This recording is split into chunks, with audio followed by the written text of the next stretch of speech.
World Federation Aid imeandaa mradi wa awamu ya pili wa kujikimu kwa wakulima walioathirika na mafuriko ya mwezi wa 4 2020 katika wilaya ya Rufiji, mkoa wa Pwani, kwa kuwawezesha mafunzo ya ukulima na kuwapatia pembejeo za kilimo ili waweze kujikimu kiuchumi.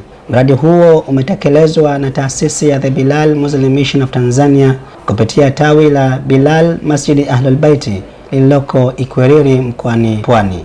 Kabla ya kukabidhiwa pembejeo hizo, wakulima hao walibahatika kupewa mafunzo ya elimu juu ya kilimo cha ufuta kutoka kwa afisa kilimo kata ya Umwe Bi Mary Simbuki na afisa kilimo kata ya Chumbi Bwana Hassani Mketo. Ufuta unatakuwa kwa eka upate kilo 400. Uwezo ukapata kilo 400 kama umekosea kwenye kupanda. Kwa kama mistari umeelekezwa kwamba ni sentimita 30, utaki kusogeza hata punje, hata kidogo. Sentimita 30 inatakuwa itimie kama sentimita 30.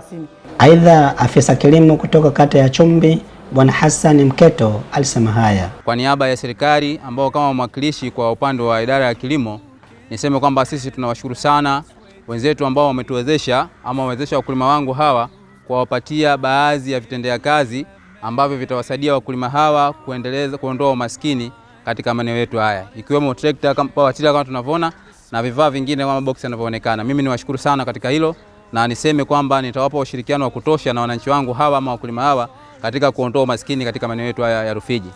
Kwa upande wa wakulima, mwakilishi wa wakulima hao alikuwa na haya ya kusema. Tunamshukuru wenzetu waliotusaidia viumbe wetu. Sisi hapa tulikuwa tunafadhilika na sisi tulichokipata tunashukuru. Alhamdulillah, tunawaombea Mungu wawe salama na waendelee kutupa tena kuliko hiki. Mwisho, afisa miradi wa taasisi ya The Bilal Muslim Mission of Tanzania Bwana Hamisi Mikidadi alisema haya. Alhamdulillah, today we are making our promise by delivering these farm implements. Those who have contributed to World Federation as a contribution to change the life of poor community of this village, may Allah reward you Jannat al-Firdausi inshallah. Inshallah.